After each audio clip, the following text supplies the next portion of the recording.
కూడా కలిసి పని చెయ్యాలి, మనమే చెయ్యాలి అని గట్టిగా గొప్ప నినాదం ఇచ్చారు పిఎం మోడీ గారు. ఎప్పుడైతే రాజధాని అమరావతి పనులు రీస్టార్ట్ అయినాయో వైసీపీ జగన్ ముఠా గుండెల్లో వేదన స్టార్ట్ అయింది. వెంటనే మరి మీరు గమనిస్తే అవినీతి విషపత్రిక సాక్షి పేపర్లో వాళ్ళ విలేకరి ఒకటి వ్యాసం రాస్తాడు. అదేంటంటే వేదంలో రాజ్యం, వేడుకలో రాజధాని. అసలు వేదంలో ఉంది ఎవరు? అశేష ప్రజానికం, నాయకులు, ఎన్డీఏ కూటమి ప్రజలందరూ కూడా తరలి వచ్చి పిఎం మోడీ చేతుల మీదుగా మరి అమరావతి పునర్నిర్మాణ ప్రారంభం అయితే మరి ప్రజలందరూ ఎంతో సంతోషంగా ఉంటే, గత ప్రభుత్వంలో మీరు గమనిస్తే కేసులు, ధన ప్రాణ నష్టాలు, ప్రజలు బిక్కుబిక్కుమంటూ బ్రతికిన రోజులు. మీరు ఒకసారి అసెంబ్లీ రికార్డ్స్ గమనిస్తే అప్పటి సీఎం జగన్మోహన్ రెడ్డి గారు ఏమన్నారు? నేను మాట తప్పను, మడమ తిప్పను, విశ్వసనీయతలు, విలువలు మా ప్రభుత్వానికి పెద్ద పెట్టు అని చెప్పే ఆయన అమరావతి మీద 30,000 ఎకరాలు కావాలని చెప్పి మరి ఆయన మాట తప్పాడా? అమరావతి విషయంలో మడమ తిప్పాడా? మరి ఈ విధంగా ఈ రివర్స్ అంటే ప్రజలను మభ్యపెట్టేటట్లు ఉన్నదాన్ని విక్రీకరించి మరి ఈ విధంగా రాయటం అనేది ఇక్కడ రాష్ట్ర ప్రజలు గమనించాలి. మీరు కనుక ఒకటి చలం గారు ఒక సూక్తి చెప్తారు. అదేంటంటే కృష్ణశాస్త్రి బాధ ప్రపంచానికి బాధ, శ్రీశ్రీ బాధ ప్రపంచానికి బాధ అని చెప్తారు. అంటే ఈ యొక్క సూక్తి అనేది సరిగ్గా జగన్మోహన్ రెడ్డి గారికి సరిపోద్ది.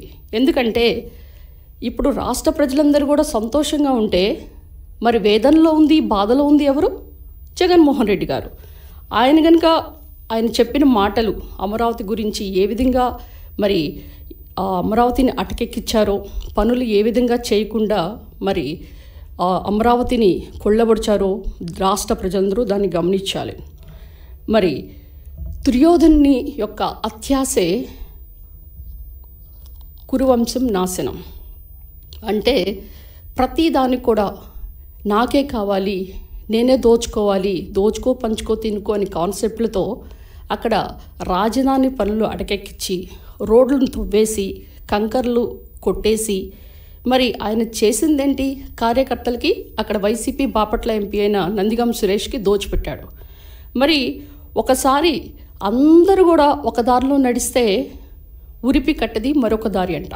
అంటే ఈయన జగన్మోహన్ రెడ్డి గారు ఏం చేస్తారండి? కల్తీ మద్యంతో రాష్ట్ర ప్రజల్ని కొల్లబొడి చేశారు.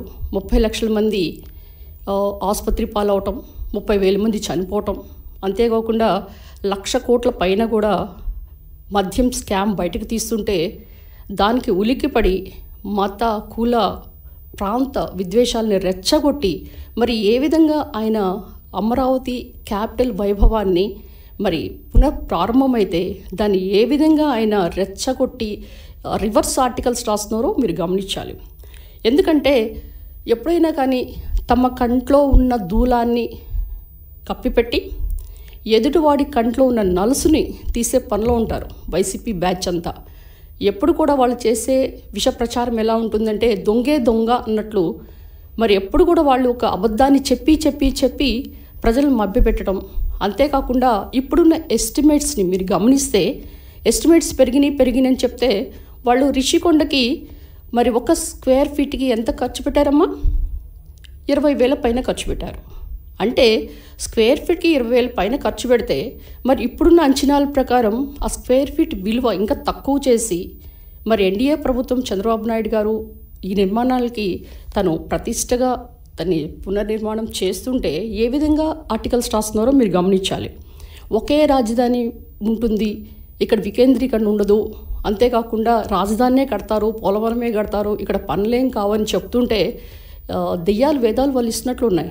ఎందుకంటే మీరు కనుక గమనిస్తే ఇక్కడ ఆల్మోస్ట్ మనకి రాజధాని పనులు ప్రారంభమైన దగ్గర నుంచి 7 లక్షల కోట్ల పైన మనకి ఆదాయం వచ్చింది.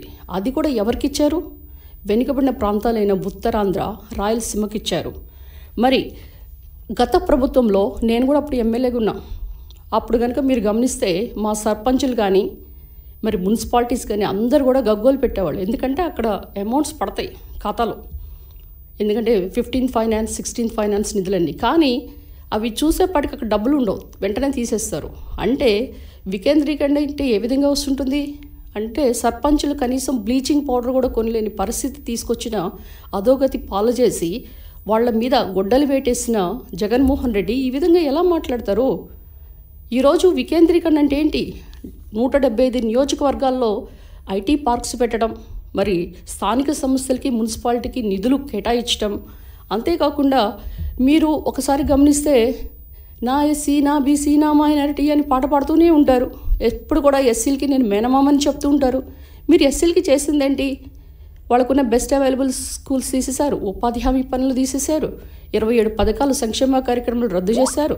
మరి ఎక్కడైతే అంటే అబ్రాడ్ చదువుకోవాలన్న స్టూడెంట్స్కి అంబేద్కర్ విదేశీ విద్యను తీసేసి జగనన్న విదేశీ విద్యను పేరు పెట్టుకున్నారు. 12,000 పైనున్న ఎస్ఎండ్ భూములు లాక్కొని గ్రావెల్ కంకరు దోచుకుంది మీరు కదా? మరి ఎస్సీలకి మేనమామకుంటాం అండగా ఉంటాం పక్కన పెట్టి, ఎస్సీల మీద ఎవరైతే దాడులు చేస్తారో వాళ్ళకే మీరు అండగా ఉన్నారు. డ్రైవర్ సుబ్రహ్మణ్యాన్ని డోర్ డెలివరీ అంటే జొమాటో, స్విగ్గీ లాగా డోర్ డెలివరీ చేసి నేనే చంపాను అని ఎమ్మెల్సీ అనంతబాబు చెప్తుంటే ఆయన పక్కన కూర్చోబెట్టుకుని సన్మానాలు చేసుకుంటారు. ఒక డాక్టర్ సుధాకర్ ఆయన ఏం అడిగాడు?